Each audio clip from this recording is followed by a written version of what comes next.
विद्यार्थी लोग, कहने का मतलब है कि आज हम लोग कुछ दूसरे चीज पर बात करेंगे। वो जीएस ही है, लेकिन एक साइंस के अंतर्गत ही आता है। यह जो है राज्य, जिला, देश के कोई भी आदमी इस बात को समझेंगे, अपने स्वास्थ्य को ठीक ठाक रखने में कारगर रहेगा।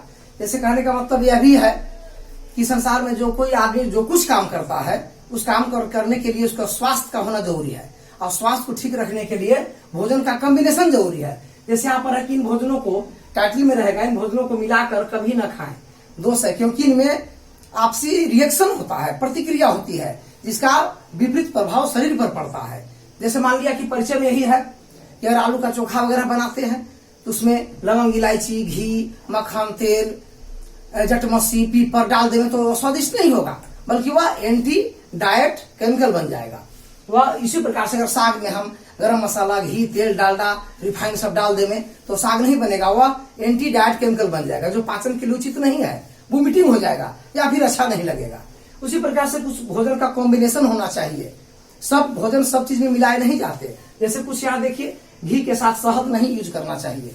जैसे दोनों हाई एंटीबायोटिक है, एक ये मिनरल्स का धनी है तो ये कार्बोहाइड्रेट और वसा का धनी है। अब ये दोनों जाते हैं शरीर में तो देखने लगते हैं कि ये दोनों ऊर्जा बनाने के लिए प्रेरित अपने आप को जल्दीबाजी में रहते हैं। हम ऊर्जा उत्पन्न करें जल्दी, ये कहेगा कि हम ऊर्जा उत्पन्न करें जल्दी। अब दोनों में आपसी प्रतिक्रिया होती है, इसका हानिकारक असर शरीर पर पड़ता है। तो वह शरीर में दिक्कत, अनबैलेंस होने लगता है, असंतुलित शरीर होने लगता है। उसी प्रकार से यदि हम पान और पक्का कटहल खाते हैं तो पक्का जो है कटहल में सुक्रोज, ग्लूकोज है, और पान में कैल्शियम की मात्रा अधिक है, जो चूना के साथ मिलती है, स्वयं में भी है। साथ साथ कुछ पके कटहल कैल्शियम की आपूर्ति अपने दूध के सूखे हुए रूप से भी करते हैं, और दोनों मिलकर के कैल्शियम ऑक्जेलेट बनाते हैं, जो पथरी का उदाहरण कर सकता है। या फिर पान के पित्त से पका कटहल का कोआ फूलता भी है, जो शरीर में विपरीत प्रतिक्रिया उत्पन्न कर सकता है। मछली के साथ दूध रिएक्शन करता है, एंटी केमिकल बनाते हैं डाइट के क्षेत्र में।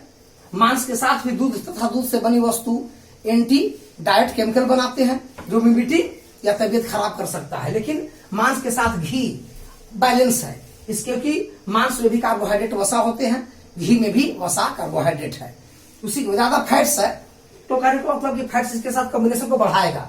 घी मांस कॉम्बिनेशन है, लेकिन दूध, मक्खन, घी, मट्ठा या मछली और इसी के साथ मांस रिएक्शन करता है। मांस केवल एक्शन में यानी इसको अपोजिट करने का काम दूध से बनी वस्तु करते हैं, लेकिन घी के साथ इसका कॉम्बिनेशन है, इसको भी यूज नहीं करना चाहिए, शरीर पर विपरीत प्रभाव बनाता है।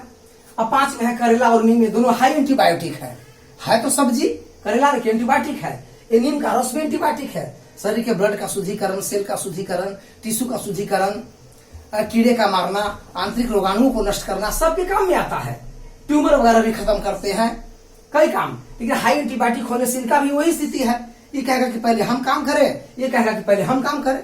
अब दोनों में प्रतिद्वंदता हो जाती है और इसका हानिकारक असर शरीर पर पड़ता है। जैसे घर में 2 सदस्य लड़ रहे हैं कि पहले हम खाएंगे, लेकिन गार्जियन को उस पर, गार्जियन के दिमाग पर वो दोनों के लड़ने और आगे फर्स्ट बार काम करने की जो होड़ लगी हुई है, इसका असर गार्जियन के दिमाग पर पड़ता है। जहाँ गार्जियन शरीर हो गया, अब ये दोनों भिड़ते हैं कि पहले हम काम करेंगे, तो इसका असर शरीर पर पड़ता है। बैगन और दूध उसी प्रकार से है, ये दोनों मिल करके, बैगन और दूध मिल करके और बनाते हैं ये जो है एंटी केमिकल डाइट के मामले में, जो खुजली, त्वचा रोग, ब्लड का प्रदूषण बढ़ा सकते हैं। लेकिन सब आदमी में नहीं होता, कोई ब्लड सीरम पर निर्भर करता है। अब गर्म भुट्टा या ठंडा पानी, भुट्टा मतलब मकई होता है, गर्म मक्का खा करके और ठंडा पानी तुरंत पी लिया जाए तो गर्म भुट्टे में हीट अधिक होती है, और ठंडा पानी पी लेने से दोनों में एलर्जी जल्दी हो जाती है। एलर्जी का कारण है कि वह सर्दी जुकाम हो जाएगा, खांसी हो जाएगा। इसीलिए आधा घंटे या 40 मिनट के बाद पानी पिए, गर्म भुट्टा खाने के बाद। ऐसा हो सकता है तो पी सकते हैं, लेकिन आवश्यकता नहीं है तो इतना वर्जित करने से एलर्जी नहीं होती।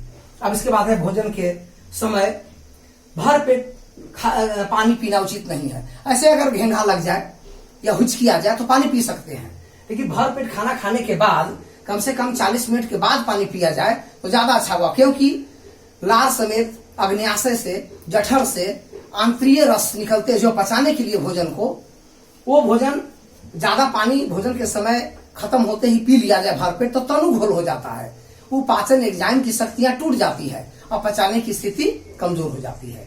देखिए अगर आज आपको आधा घंटा या 40 मिनट के बाद पिया जाए तब तक वे भोजन को गला पचा देते हैं। इसीलिए ऐसा भी ध्यान होना चाहिए तो ज्यादा उचित है। और रात में फल खाने से फल में ठंडापन होती है, रात भी ठंडे का प्रतीक है और दोनों मिलकर के एलर्जी बना सकते हैं, सर्दी जुकाम खांसी बुखार। तो रात में फल नहीं, फल जब खाए तो सूर्य के प्रकाश जब तक है तब तक ज्यादा यूज अच्छा माना जाता है। अब इसके बाद है मौसम के अनुसार भोजन। गर्मी का दिन है, गर्मी के दिन में लहसुन ज्यादा यूज करते हैं, मांस मछली अंडे ज्यादा यूज करते हैं, या फिर गर्म भोजन तसीर वाला भोजन जैसे मान की मेथी वगैरह यूज करते हैं। तो ऐसी स्थिति में लू लगने की डर लगती है आपको गर्मी के दिनों में। ये ठंडे का चीज है, ठंडे के मौसम में चलेगा। ठंडे का मौसम है तो माठा, दही, केला, अंगूर, अमरूद ये सबसे ठंड लग जाएगा। तो मौसम के अनुसार से भी भोजन का बदलाव होना चाहिए, तब जाके शरीर बैलेंस में रहता है। ऐसा नहीं कि अब जब मन तब जो मन सो भोजन खा लें और स्वस्थ रहें, नहीं हो सकता ऐसा। सब भोजन का कॉम्बिनेशन होता है। तो उसी के अनुसार मौसम के अनुसार भी भोजन देखे जाते हैं।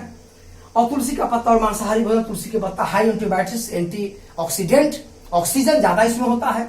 जो मांसाहारी भोजन आकर के इनके गुण को अपघटित करता है, अपघटित करने, लेकिन ये अपघटित करने नहीं देते। और दोनों के बीच हो जाती है कंपटीशन, प्रतिस्पर्धा, और उसके बीच क्या होता है कि शरीर अनबैलेंस हो जाता है। इसका विकार असर जो है शरीर पर पड़ता है। देश में अगर 2 आदमी या 10 आदमी या 2 समाज लड़े तो इसका असर देश पर पड़ता है, उसी प्रकार से इसका असर शरीर पर पड़ेगा। दूध में नमक, हालांकि दूध में तो नमक, चीनी सब चीज थोड़ी थोड़ी मात्रा में उपस्थित होती है। ये आपको डिटेल में सब बताया जाएगा कि दूध में कै % कौन चीज होता है। नमक भी होता है कुछ। अधिक नमक मिलाने से या सोडियम क्लोराइड जो है दूध के संगठनों को अपघटित करता है। देखिए अगर इसके इसीलिए यह रिएक्शन, यानी दूध में नमक मिला के पीने से क्या होगा, रिएक्शन कर लेता है, उल्टी हो सकती है, शरीर में गड़बड़ियां बना सकती है, क्योंकि उसी में उचित मात्रा में नमक पहले से ही मिले होते हैं। और ज्यादा नमक मिलाने से दूध के जो कॉम्पोजिशन है इसको नमक तोड़ती है। लेकिन अगर इस जगह पर चीनी, गुड़, मीठा, बतासा या मिश्री मिला दिया जाए तो दूध के संगठन को बढ़ावा देते हैं। अतः मीठे चीज दूध में घोलने से कोई रिएक्शन नहीं और नमक घोलने से रिएक्शन होता है, क्योंकि नमक दूध में पाए जाने वाले सभी संगठनों को तोड़ता है, कमजोर करता है। और ये कमजोर होना अपने आप को नहीं देना चाहते और दोनों तरफ से रिएक्शन होता है और इसकी हानिकारक असर जो है शरीर पर पड़ती है। इस प्रकार से ये सब जो है भोजन खाने से पहले ये सबको मिलाना चाहिए। कौन सा भोजन आपको है खाना चाहिए, किसके साथ खाना चाहिए। अगर आपको दोनों मतलब एंटी और ये दोनों भोजन जो है आपके पास उपस्थित है, इस साइड वाला भी, इस साइड वाला भी, तो 2-2 घंटा के अंतर पर इसको खाएं। खाने की कोई वर्जित नहीं है। घंटा 2 घंटा एक चीज खा ले, इसके बाद दूसरा चीज खाए। अगर ये साथ में मिले तो, और तो अलग अलग मिले तो कोई दिक्कत नहीं है। अब इसके बाद नीम का रस भी देखिए खाली पेट पिया जाता है। खाली पेट में क्षारीयता, अम्लीयता का दोष कम होता है, क्योंकि भोजन खाने के बाद ही अम्ल और क्षार ज्यादा निकलते हैं, पीत और HCl। खाना खाने के बाद आप नीम पी लेते हैं, नीम का रस, तो उस पर क्षारीयता बढ़ा देता है। तो अम्लीयता घट गया, तो अम्लीयता का घटना हाइपोएसिडिटी, अम्लीयता का बढ़ना, HCl का बढ़ना हाइपर एसिडिटी कहलाता है। तो इसमें उल्टियां हो जाएगा। तो ये सब बातों पर ध्यान रखना जरूरी है। नीम तो ऐसे होलिका दहन के बाद लोग पीना शुरू कर देते हैं, क्योंकि ठंडे में पीने से नीम से गठिया हो जाएगा, क्योंकि नीम का तसीर जो है ठंडा होता है। अतः इसे अक्सर होलिका दहन के बाद ही जेठ बैसाख के टाइम में पिए जाएंगे, या चैत से लेकर के गर्मी तक पिए जाएंगे। बाद में फिर इसको पीना वर्जित हो जाता है, क्योंकि बरसात और ठंडे के मौसम में गठिया रोग बना देगा। तो इस प्रकार से ये सब जो है खाने के लिए टेक्निक है, और इस प्रकार से कर सकते हैं। जैसे डॉक्टर लोग कुछ सलाह भी ये भी देते हैं कि गैस का जो दवा है वो खाली पेट ज्यादा असर करता है। तो पाचन तंत्र के हर क्षेत्र में जाकर गैस को सोखता है। खाना खाने के बाद गैस की दवा खाने से वो ऊपर वाला भाग ही सोख पाएगा। तो गैस हटाने वजह से पेंटोप है, पेंटोप DSR है, पैंडी है, पैनिल है, या जिमटेक है, या एसी लॉक है, ये सब खाली पेट खाने से गैस जल्दी और ज्यादा मात्रा में खींचेगा। खाना खाने के बाद कम असर करता है, करेगा लेकिन कम असर करेगा। ये सब भोजन को साथ में सब कोई देखे, चाहे जो काम करते हो अपने स्वास्थ्य को बनाए रखने के लिए ये सब की जानकारी हर आदमी को जरूरी है। यह और साथ साथ कंपटीशन में भी जरूरी है, लेकिन ज्यादा जरूरी स्वास्थ्य के मामले में है। अब जो है अगली वीडियो हमारा पढ़ाई लिखाई से आएगा, 11वीं 12वीं से आएगा, या कोई वैज्ञानिक कारण आएगा, आगे हम बताएंगे। क्या चीज देने जा रहे हैं, और इस तरह से लाइक सब्सक्राइब करते रहिए, हमारे वीडियो को देखते रहिए। धन्यवाद।